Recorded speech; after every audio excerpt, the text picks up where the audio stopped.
Today we're making chile colorado. First, we're going to dice 5 pounds of chuck roast into 1-inch pieces.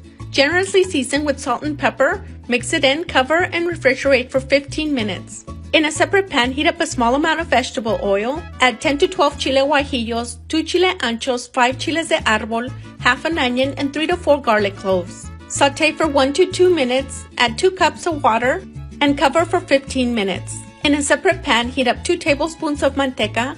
Add the beef.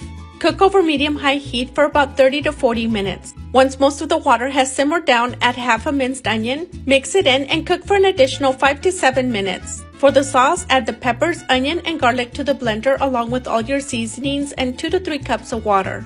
Blend on high until it's nice and smooth, then add it to the meat. Add an additional 2 cups of water, mix it in, cover, and simmer on low heat for an additional 45 minutes to an hour. And enjoy. Cocinar es muy fácil y te voy a enseñar a hacer unos ricos tacos de choriqueso. Son toda una delicia. Comencemos sofriendo cebolla y le agregas el chorizo. Lo cocinas muy bien hasta que esté doradito. Y ahora sí, le vas a agregar el quesillo deshebrado. ¿Por qué limitarnos con el quesillo? No, más quesillo todavía. Lo comienzas a revolver para que todo se empiece a integrar. Y lo dejas fundir.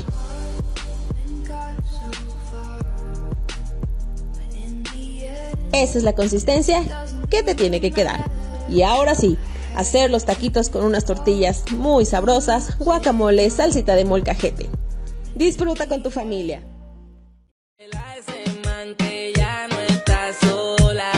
Mi amor, avísame si acaso te incomoda, para reventarlo y que sepa que no estás sola.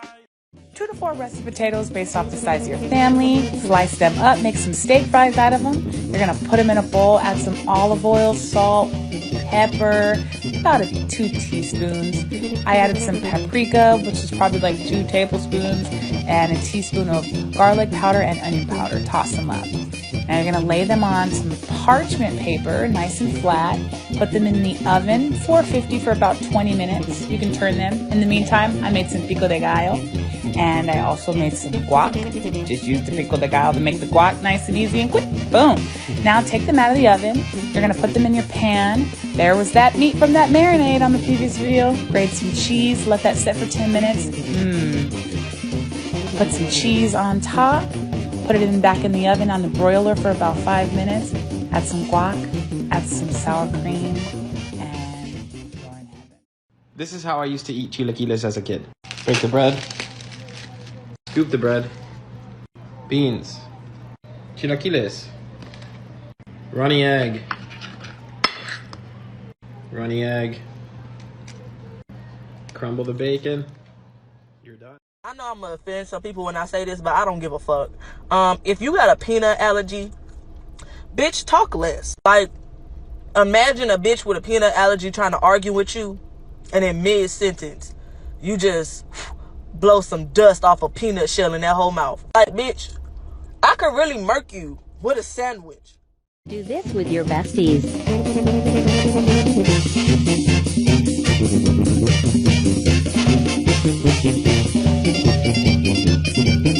Yummy.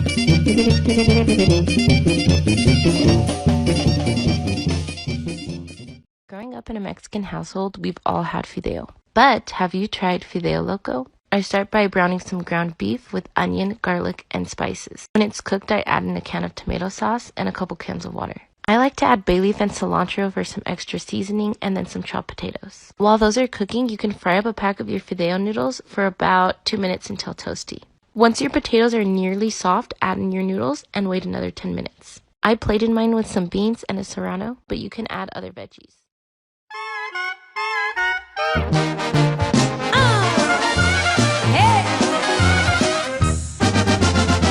Yo no he ganado coronas ni concursos de belleza, sin tener joyas muy finas. Soy una. Hi guys, today I'm making chiles rellenos my way. First, I'm going to start off by charring some chiles poblanos, putting them in a bag so that they can sweat. Make sure you close that tightly so none of that steam comes out. After about 5 to 7 minutes, I'm going to take them out and gently take off the charred part. I'm going to make a slit in it, take all the seeds out, and then stuff it with Monterey cheese. But you can use whatever cheese you want. Here, we're going to put some all-purpose flour on top of them. Now for the batter, I'm using 12 egg whites. I'm going to let this hit soft peaks on medium speed. and then turn it up to high speed so that it gets stiff peaks. After, we're going to add 5 egg yolks, but we're going to make sure to mix this in by hand gently until you get that yellow color. We're going to dip the chile relleno into the eggs and place it into hot oil. You're going to want to bake the chiles with a little bit of oil so that it's easier to flip, and make sure all the sides are nice and golden. For the salsa, I'm using 6 tomatoes, 6 chiles serranos asados, 3 garlic cloves, and some chicken bouillon. In a pan, I'm going to saute a quarter of an onion, then add the sauce in, let that get to a boil, and place the chiles in. And that's it.